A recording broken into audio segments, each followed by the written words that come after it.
of an imminent attack on some communities in the state by ISWAP. So that's where that's what you probably meant when you were saying might have watered something down. Because if the government comes out and allays affairs, it's considering that everybody concerned has to be professional, you can't have a situation where if it were a political story now, we say, okay, this is from that side, this is from this side. But both the state government and the DSS and the army and the police must all be on the same side concerning an imminent attack on any part of Nigeria. That is correct. You know, what the governor did was it was damage control, his crisis management. That information, he got it too. He got that report, like I mentioned earlier, but the army has already brought it to the public.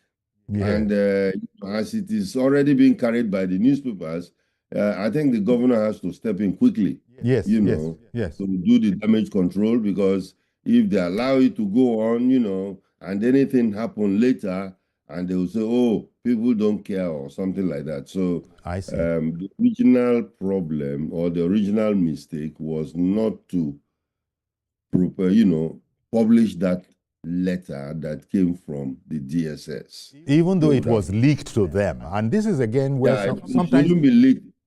People talk about the press. They can leak it in a different way if they want to do that.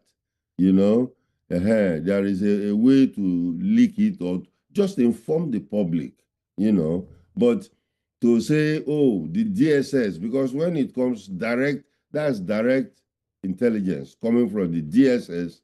You know, the DSS has said that there's an imminent attack. That is panicky. People will be panicking, you know. But the way of dissemination, I think, is the problem we have. Otherwise, the information was timely and is actionable, and of course, they are supposed to work on it, you know, to preempt any kind of attack. Because let me tell you, Yori, this information or the intelligence they got is credible. If it is not credible, the DSS will not send it out. Okay. You know, so they have to work on it. What we need is public awareness, and then, of course, the security agencies should go ahead and do what they have to do, you know. So that is the situation we have in our hands.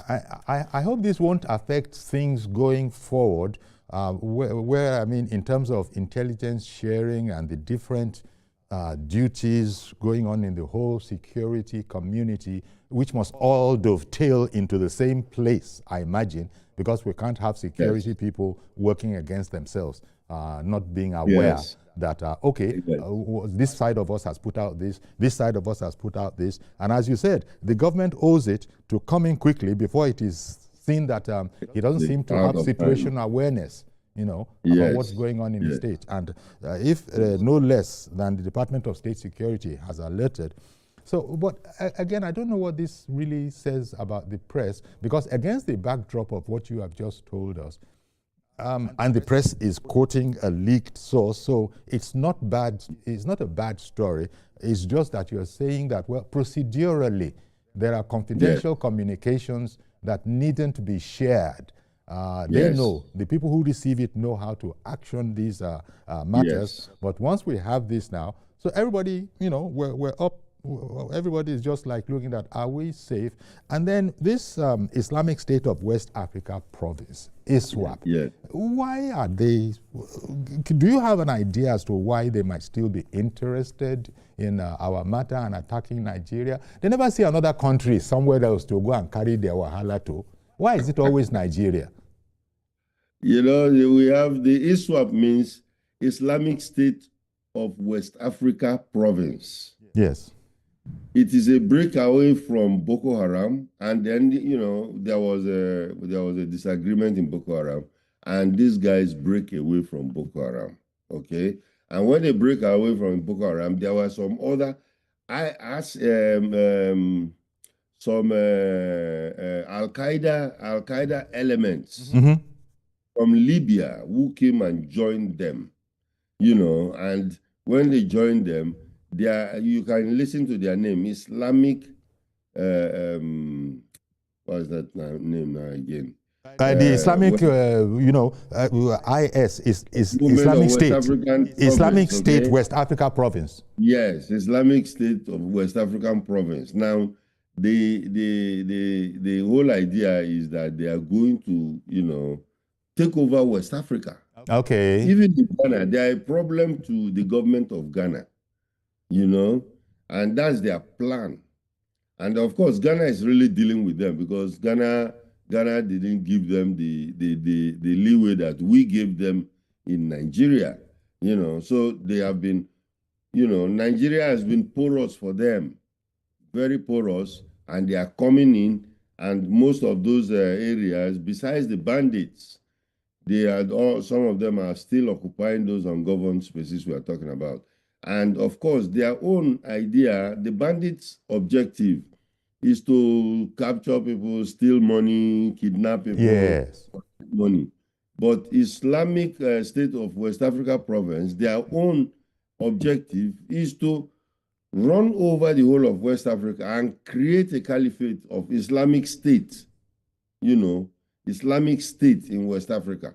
So as they are in Nigeria, they are now moving southwards, which is Kogi, all the way down to Ondo side and stuff like that, because some of their elements have been caught before. Okay. Okay. Yeah. Okay. These are the situations that we have with ISWAP.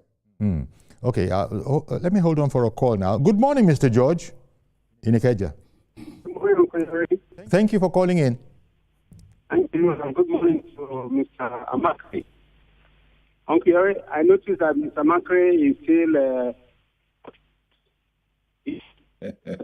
and you notice that, wait, I'm interested. You notice that Dennis is still what? Yeah, he's still outside Nigeria. I say make you not be saying amigo talk more. I'm happy you mentioned it. Please continue. Come back and, I'm with you. Not that after the things have gone, then he will come back and be enjoying with us. So we're expecting to come back soon. Thank you very much. Talking seriously. Thank you. This security alarm that was sent out, I think America has already addressed that. It was not supposed to be for public consumption. But be that as may, we have to take it serious. The Amotekin have been doing the work in Ondo State long before now. And I'm just wondering why the other states are not doing it together with Ondo State. If I were the DSS, I think it is the security agencies that they should carry along in this thing. The public will just be around and be moving around in fear for nothing. We cannot fight the criminals. We don't have any role to play. We can only just be alerting our respective communities. But it is the security agencies that can really tackle them. So those are the people we should be dealing with. We thank them for the one that have been doing so far, but let them do more because the criminals are not sleeping. And the only way to defeat them is to increase the whole intensity of approach. So the security agencies should, raise their bar and face them squarely. I don't support this idea of trying them, using the resources of the state to feed them, and at the end, they will end up consuming then they should think of them. That's my way. That's my suggestion. All right. Okay. Thank you very much, Mr. George, for calling in. He makes that important point. But he does also say that, well, first of all, you first of all explained, Dennis, that our borders have become porous. Now, I wonder if this is not as a result of part of your explanation, which is that, look, there is a splinter group, a break-off of Boko Haram, which unfortunately is Nigerian. And then they have this impossible vision. They have this impossible vision of actually creating an Islamic state in West Africa. And so what all the governments of the countries in West Africa are supposed to just be like this and wait for you to create all those your Islamic states. It's not going to happen. But these people, well, you know, it's a matter of the power of vision. They have this vision. Even Muslims themselves, Muslims in Nigeria, I'm sure Muslims in Nigeria have denounced them that, look, you stop calling these people Muslims. They don't do anything that a true Muslim believes in. They don't do anything that a true Muslim identifies with. So there's that aspect to it. Even if Boko Haram is thought to have originated in Nigeria, it probably is possible that they've also picked up other members. After splintering with Boko Haram, maybe there are some other terrorist groups that are now strengthening. By the way, I don't even know where ISWAP is based. I mean, West Africa is such a wide region. So whereas we can say that Boko Haram, we definitely know there's a nucleus in Nigeria here. I hope I'm right about that. But we don't know very much about ISWAP. There are many of them. Okay. ISWAP has been around, of course. You know, since when Shekau, the leader of Boko Haram, was alive. That was since then. Okay. Since then, they've been around, and then of course you have other Lakurawas, yes, other terrorist groups that are in Nigeria, and then we have the bandits, you know, who are also terrorists because actually what they are doing is terror. So Nigeria is under siege. You know, many people don't want to believe it, but Nigeria is under siege with all these people trying to, you know, move in. The military and the security agencies have been, you know, up to it, keeping them very, very busy, and then, of course, dealing with them. But it's not yet uhuru, so to say, because there have been certain wins. The security people have won a lot. At least they've decimated them. But the thing is that, you see, there is a fundamental problem where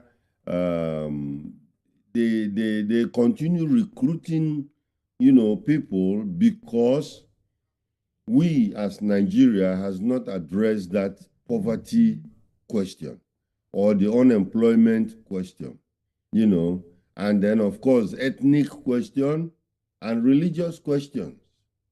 So these people feed on this because when we are not addressing it and when we are not even providing enough law enforcement people to take care of the areas, then Boko Haram or the bandits or even ISWAP, they keep on recruiting from these poverty-stricken areas and then, of course, increase their this thing. So you find out that they are buying guns.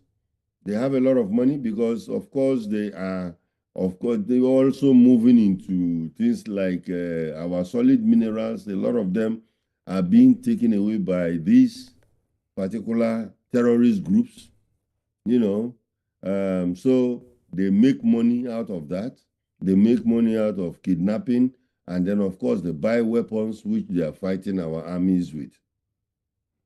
And, you know, we used to think, before the advent of ISWAP, we used to think that, well, we are being, in fact, some people went as far as saying that for whatever reason, all these terrorists were being handled with kid gloves. So it was thought, and we were saying that, look, an enemy is an enemy. But I think part of the reasoning of that time was that, look, guys, these are Nigerians too.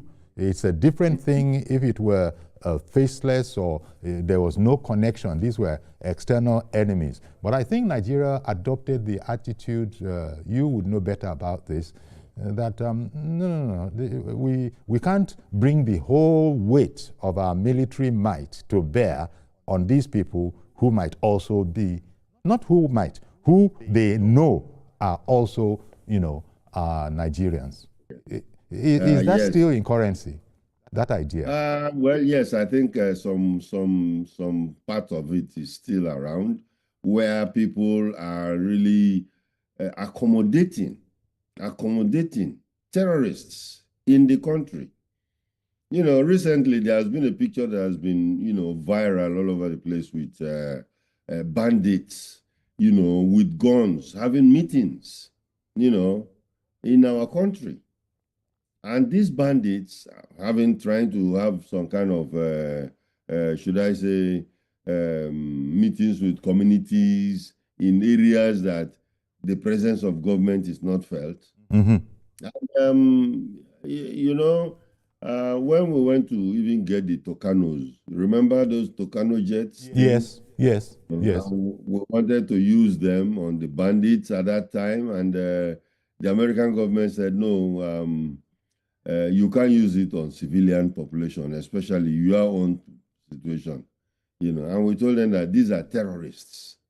And you remember, they went to court and declared them as terrorists. Yes. I think the National Assembly that declared them as terrorists.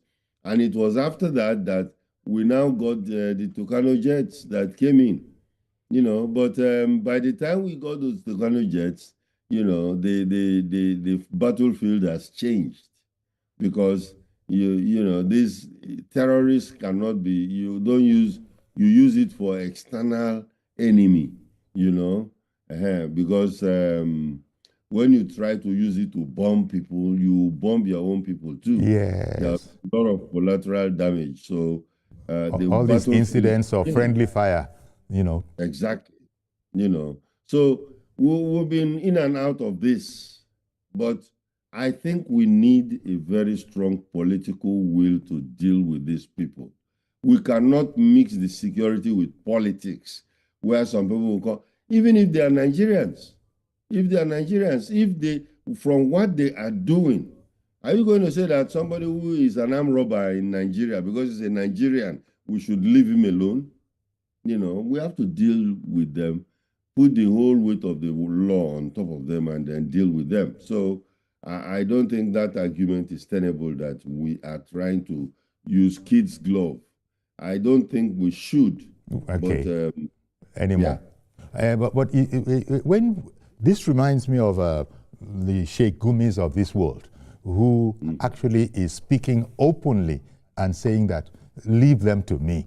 I mean, we're looking at you are a full-fledged Nigerian. I don't know that there's any half-fledged Nigerian, but you know what I mean. You are a full-fledged Nigerian. You are not known to be a criminal. But the way you are carrying on, the things you are saying, the constant coming back to tell us that you've met with them, you know what the situation requires, and all of that kind of a thing. I'm a bit concerned. I know this is not new, but what do you think about this whole situation where a civilian is seemingly having free access to these people and is coming back? In fact, what if I didn't get it wrong, what Sheikh Gumi is saying is that, look, we can give them what they want. We can pacify them. And then we'll have peace. But most military people, security people, don't like to compromise with terrorists, and because we have already labeled them terrorists. And then you have somebody in society who is a sheikh, and that immediately puts a number on it. He's a sheikh, and he's saying that we have to take this matter softly. These are people, effectively saying that these are people that need to be loved and understood. Sheikh Gumi, self-appointed negotiator of bandits and terrorists, is really sad, because I think what he's doing, he used to be a military man, I learned he was a captain in the army or something like that before, and for him to now, he feels that it's a loophole. It's a loophole that he's trying to fill up for himself, because he has seen that government does not go in there to talk to these people deal with them that way. He is now bringing, if they can talk to Niger Delta militants, why can't they talk to the bandits here? But you see, we've said it over and over again. These two groups are not the same, because those militants were, they are campaigning for emancipation of their area, the despoilation of the Niger Delta with oil and everything, and that is where Nigeria's, economic wealth is residing. And then, of course, the government saw the wisdom and talked with them. And then, of course, they laid down their arms. And then we now continue doing what we are doing economically. Now, these other ones that Gumi is talking about are criminals. These are criminals. And, of course, the reason why I think the government might not even want to talk with them is because they are foreigners. They are not Nigerians. These bandits came into Nigeria, during the campaign time of General Buhari, and many people have been saying it, how they came in and why they came in and all those, but that's not... They were even given free passage, if you recall. Yeah, they were given free passage. Just identify yourself as of a certain ethnic group and come on in. And then you are in. So these people, I don't think the government will even do well to go and talk with them. Because if you do that, that means anybody can come into the country, carry arms, and then you give them citizenship. We cannot give them citizenship because they are not Nigerians. And then, of course, they are criminals. So what they need to do is to be caught, prosecuted and jailed, and if possible, extradited to their wherever desert they come from. So that is the situation. That is the true situation with all these people. But Gumi is trying to do it. I think he has come to the notice of the security agencies, and apparently he is very familiar with them because I think he's been in and out of, interrogation there. But he's under the cover of religion. He tried to cover himself. It's under the cover of religion that, exactly. And maybe from a point of view of religion, most religions are known to be seeking peace. So maybe on the face of it, that's what's even enabling the security and Nigeria as a whole to even say that, look, a person who is a religious leader, okay, because it looks as if he's actually putting himself in harm's way for the benefit of the country. It's like, I can make the sacrifice. Allow me to go. Give me the permission. Let me go and come back. He's not making any sacrifice, Yori. He's not making any sacrifice. He's just trying to boost his own ego. Otherwise, is he the leader of the Muslims in Nigeria? No way. He's not. No way. There are other leaders, who can come out and say, okay, let us, if we want to dialogue. But the other leaders are aware that these criminals are they are what the Americans will call radical Islam. They are radical Islam terrorists, who are running around killing even fellow Muslims in Nigeria. Right. That's right. So these are people who that we're not going to, I don't think the government should, start talking with them. Let me bring one of your people, and by your people, I mean from the security community. Somebody from the security community. Retired AIG Olatoye Durosimi. Good morning to you. Good morning, Uncle Yori. Good morning. And good morning to the guests at the studio, the security consultant there. Mr. Dennis Amaka. Everything he's saying there, that is the truth. Yes. But my contribution is that an idle hand is the devil's workshop. Federal, state, and local governments should embark on massive agriculture. Massive agriculture will recruit most of the young men, and there will be a living for them. Most of those people that are recruiting are jobless people who have no hope, and when they give them a little hope, they will surely come into the group of the terrorists. They can easily recruit an idle youth. not only Ondo and Kogi, even Kwara is a part of it.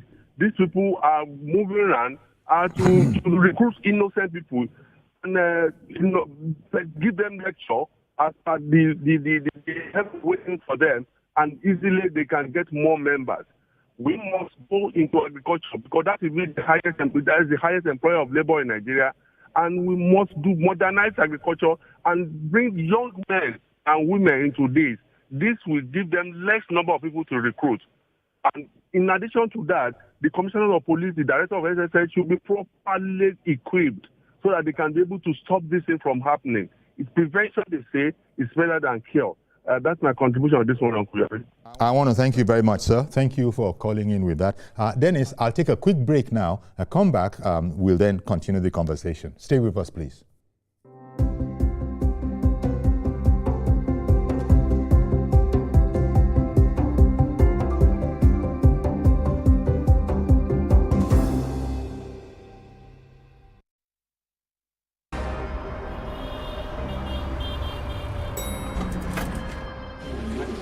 Good morning, everyone. It's a new day.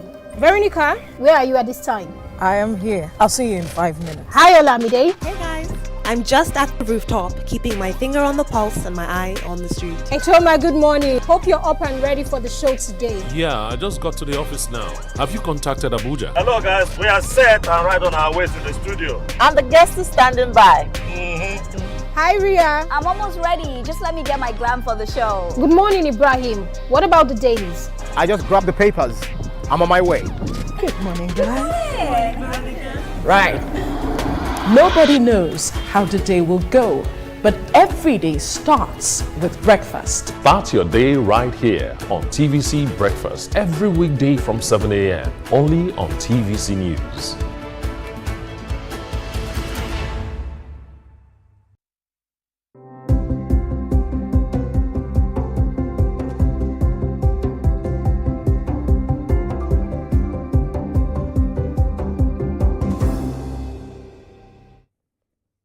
Okay, indeed. Thank you very much for staying with us. Our guest is Mr. Dennis Amakre, MON.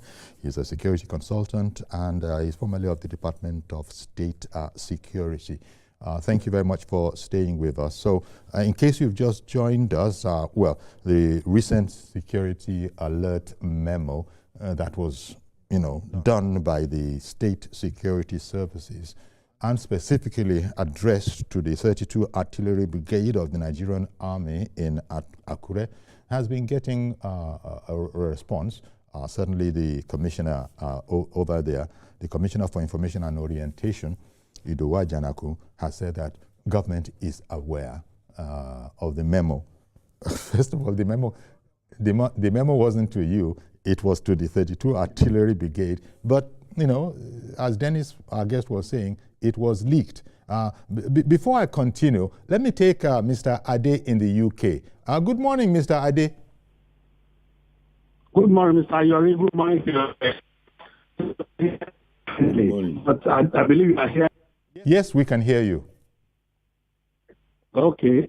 I want that my brother, I want him to go back to memory lane. When they attacked those states, which happened to be my town, and after a while, the then Chief of Defense Staff, Irabo, came out that they have the name of the people now is Sunday Ojo. That's what he mentioned. I can never from Buhari. He's now on to the microphone and says Sunday Ojo, which is a lie.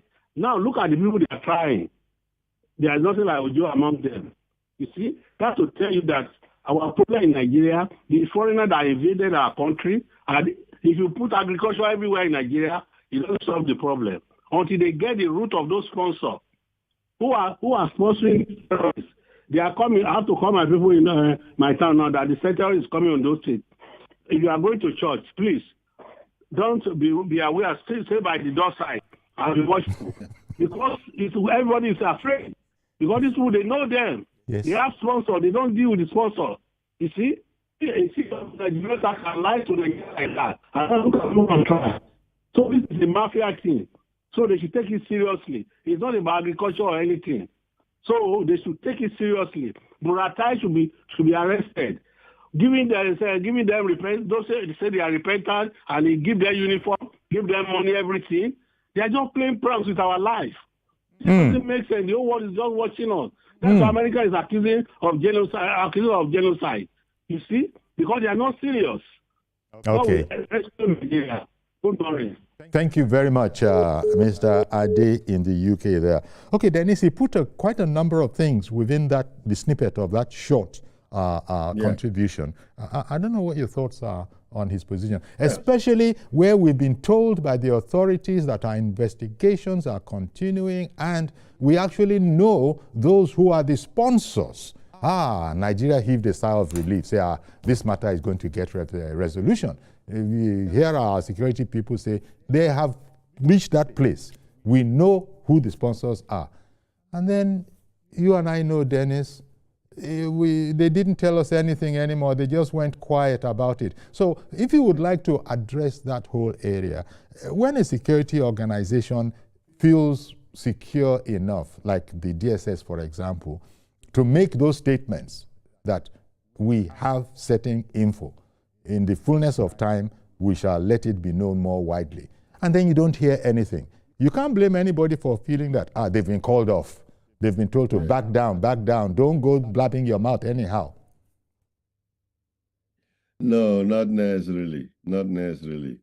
You know, like in any kind of war, there are double agents, or there are agents and there are double agents. Yes. Okay. And yeah, in this particular war, right from when Jonathan was president, when he was saying that there are Boko Haram people in his government, I think it still exists today, you know, where you have people who had had a relationship or been exposed to the bandits or the terrorists, the Boko Haram people, and they're in government. They're in government. My problem is that they are politicizing security. They are politicizing security. And when you politicize security, then we have a problem there. You know, you cannot, you have to separate them. If you are playing politics, play politics. If you are doing security, security has to be sacrosanct because it is very important for the survival of the nation. You know, these people cannot, you know, you hear people coming around to say, let's pardon them. Let us de-radicalize them, or let us, you know, and those are the things that cause problem. You know, it's just like some people were just mentioning recently that some armed robbers who are released from prison, you know, giving pardon. I think it's not the right way to go. Well, actually, this is a very important thing that you bring up, and it's slightly different from this because just like we complain, we the ordinary people complain about professionals. That's why I'm saying we don't want to politicize them, and they are not politicized. But remember, they report to the president. They are not independent. We've discussed this before. You know, Department of the Presidency. Okay. Okay. You know, earlier you were speaking about some of the armaments that we thought would be very, very helpful. You spoke about the Tucano aircraft, for example, and you know, the complications in there that were resolved such that when the Tucanos came, maybe it was after they would have been of the greatest use. So I wanted to ask you, considering how close you are to, you know, security, understanding the security machinery in Nigeria, are you now saying that we have the wherewithal, we have what we need to do a good job? Because there was a time when, in fact, part of that conversation about the Nigerian army, the Nigerian security services are not sufficiently empowered, that's part of what led to the Tucano. I'm not saying that it was a public outcry alone. Yes. No doubt the experts there would have put all of this. So my question to you is, do you think we are sufficiently equipped, whatever the security area, whether it is artillery, whether it is the Nigerian army, or whether it is DSS, or whether whoever, do you think we have the wherewithal now to do a better job than we have been doing in the past? Okay, we have a lot, but we don't have the wherewithal, all of them that we need. Let me give you, let me explain. Okay. Now, the military itself have a lot of equipment, a lot. The other day, I think, there was a day, was it Democracy Day or something, when they had a parade and you saw all the armaments, different kinds of armaments. We have the Air Force with Tucano jets, jets, all kinds of things that we have, okay? Police suddenly have also acquired some drones, okay? Now, that is in order. See, these Alpha jets and Tucano jets and all the rest, like I told you earlier, the environment, the war front, the environment of the war changed. So you cannot use them again. Now, what people are using, even in some of the places that we have, like Hamas or even in Ukraine, you know, the war is now concentrated more on drones. You know, drones are the ones that are fighting the war now. And of course, it is unmanned and it can silently go to so many places and it can do a lot of surveillance. And then, of course, it can, you know, report back to base where people can now take a very good decision operation. So we have all of that now? Police have some drones. Okay. Police have some drones. But I think the military has to increase their technology, you know. Okay, one moment, Dennis. I don't want to lose a certain Mr. William who has called in from the UK. Good morning, William. Any luck? William in the UK. Is it William or Williams? I beg your pardon. I don't know. I don't know if William was here. Yeah, we lost that that call. So I think I'm going to pick up from what you were saying. That it's a sort of a measured response that anybody in your neck of the woods, professional neck of the woods, can really say, you know, that kind of a thing. I guess I understand that. So you've also said something that says to me that these security matters, I don't know, these security reports and intelligence reports, they have to be acted upon in a timely manner, is what I'm also getting from you. Because you said that by the time we got what we were pursuing, even though it wasn't as a result of you know, being careless or anything like that, there were legal hurdles, legalistic, all of that had to be sorted out before America would say, okay, go ahead, Nigeria wants to buy Tucanos, we can sell to them. I understand that, but that's how does that affect the whole question of intelligence? Intelligence must be dealt with, intelligence information must be dealt with by the appropriate quarters in a speedy manner. Yes. Intelligence, if not actioned in a timely manner, becomes useless. I hear that William is back. Good morning. Is it William or Williams? Good morning. It's Williams, Peter Williams from London. Good morning, Mr. Williams. Please go ahead in the UK now. Please go ahead. Thank you for calling back. I can hardly hear you, Mr. Yori Folani. I can hardly hear you. What's the problem? Hey. We're working at it as you are speaking. We've spoken to somebody in the UK this morning, and it must have been better than the reception you are getting. I know, because I had that person, yes. Okay. I'm a good listener to your station, and I always love your program. I need to thank you very much. This is one problem we are shying away from in that country. So wait a minute now, Mr. Williams. In that country, is it we you are calling in that country? Is it we you are calling in that country? Mr. Williams, it's our country now. Excuse me? I say, you said in that country. No, in Nigeria. I mean in Nigeria. Mention the name with pride. You're in Nigeria now? No. I'm calling from UK, from London. But you are a Nigerian. I hear you, sir. In Nigeria. Okay. Please just continue. It was a slight joke, but please continue. We are shying away from the truth. Okay. We all know the genesis and the foundation of the insecurity. Okay. But it is very, very difficult. Everything in Nigeria is being criticized, which is not supposed to be so.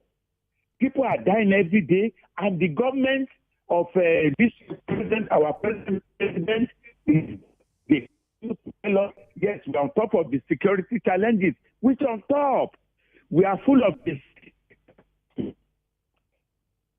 The line. To do with you, they know the right thing to do, but they will not do it. Okay. They wanted to leave our perpetually. Oh dear.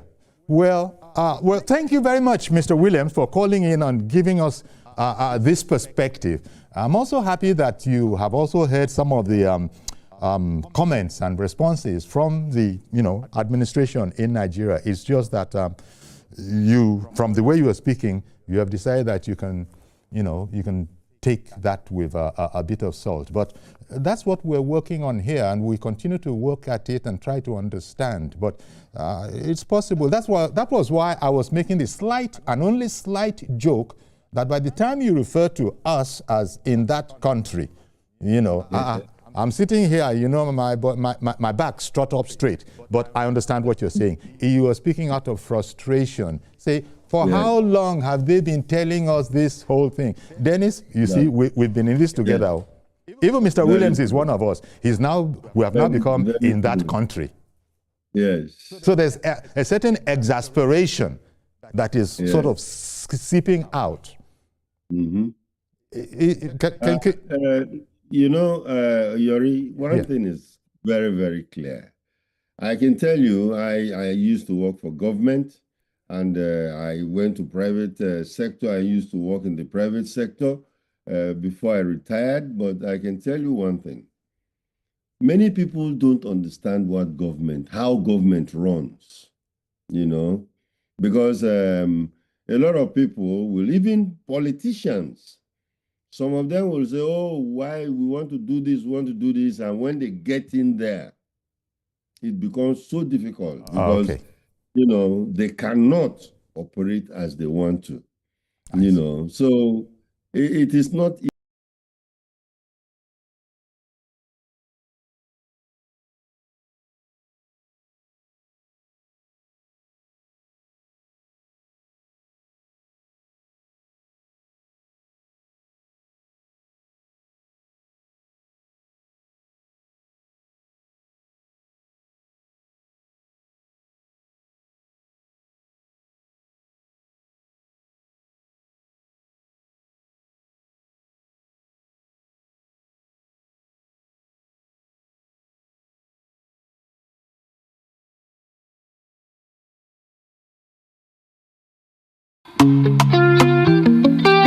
Get ready to step into the heartbeat of your... You know what you would do if you were there. But when some people come in, you are saying that they often find that it's not the way they thought. Well, that's something to chew on. I want to thank you very much, as always, Dennis, Mr. Dennis Amakri, security consultant. Thank you very much for being in our program this morning. Thank you. Thank you for having me, Yori. Our pleasure. Okay, we're going to have to leave it there, but do please join us tomorrow. There's yet another story coming up for conversation. Until then, do stay good. I'm Yori Folarin.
Meet Benga Oreshegun, a fearless voice and an advocate for the truth.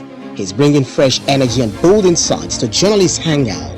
Get ready for deeper analysis and dynamic perspectives. Join me and Babajide Kolade Otitoju with other veteran journalists on Journalists' Hangout. Weekdays from 5 p.m. and on Sundays 1:30 p.m.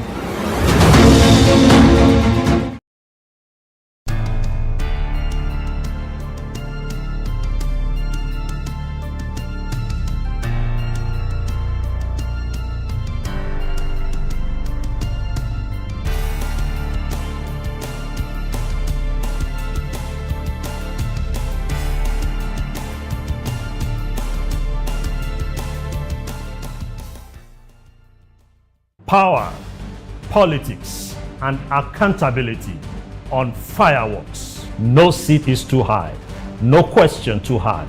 If they hold an office, they are on the hot seat. If they have power, they answer to the people and answer the hard questions. Only strong men lead, not weak men who don't have knowledge, who don't have capacity, who don't have access. This is not just talk. This is fireworks. Corruption started corruption in when you cannot send your animal to where they train police officers. No filter, no favoritism, no fear, no holds barred, unbiased, unafraid, unfiltered. Why should people elected into office and are being funded by the treasury of the state and then their salary and allowances will be treated in secrecy? Fireworks, only on TVC News. TVC News, first with breaking news. Doubt and fear doesn't occur at the canvas, it shows in the canvas. It shows the conation of raw earthen material slabbed, stroked and molded at a pace provided by the doubt and fear. Every move way in the struggle of one to the other, merging the past to the present, brushstrokes of colors seen but not known. For when the wailing stops, the pieces settle down in abject beauty erected for a century of a century. Speaking, advocating, protesting as the arts are meant to be.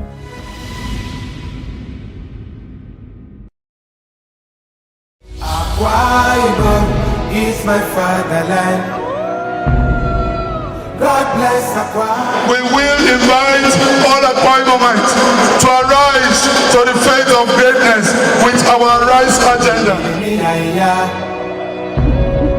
The sun is rising, the land is peaceful. It's so amazing that I can see. I want you to cry, yeah. I am the future, yeah.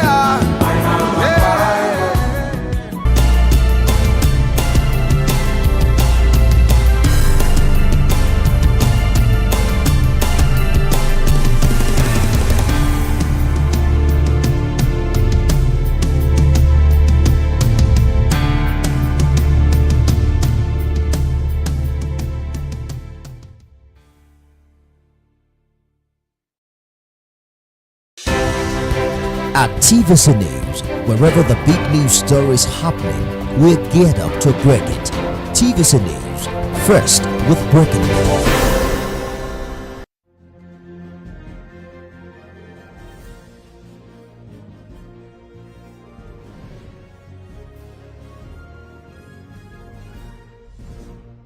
Hello everyone, and thanks for joining us on TVC Midday News, reaching you live from our Abuja studio. Let's begin with this developing story happening here in the capital city, where the leader of the indigenous people of Biafra, Nnamdi Kanu, moments ago told the Federal High Court that he will be representing himself as his own lawyer in opening his defense in the ongoing terrorism trial against him. This development comes after his lead counsel, Kanu Agabi, alongside other senior advocates in his legal team, withdrew their legal representation.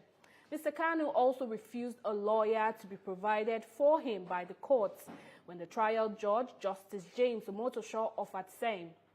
TVC News is monitoring this developing story and will bring you more updates as soon as we have them in our subsequent bulletins.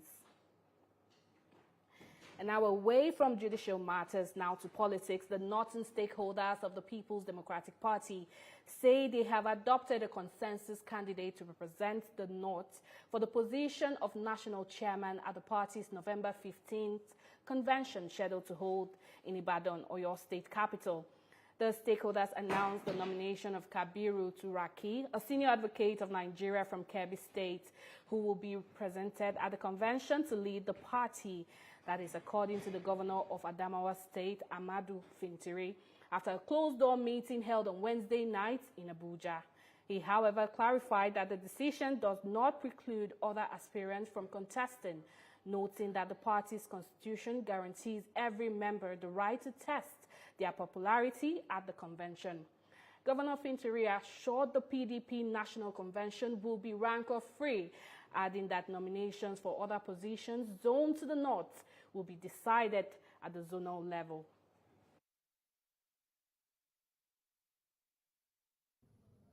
As the northern leaders and representative of each of the states in the north, we have met this evening to deliberate and take decision on the office of the chairman of our great party, the PDP, which was zoned to the north. And in our meeting, we have reflected deeply and widely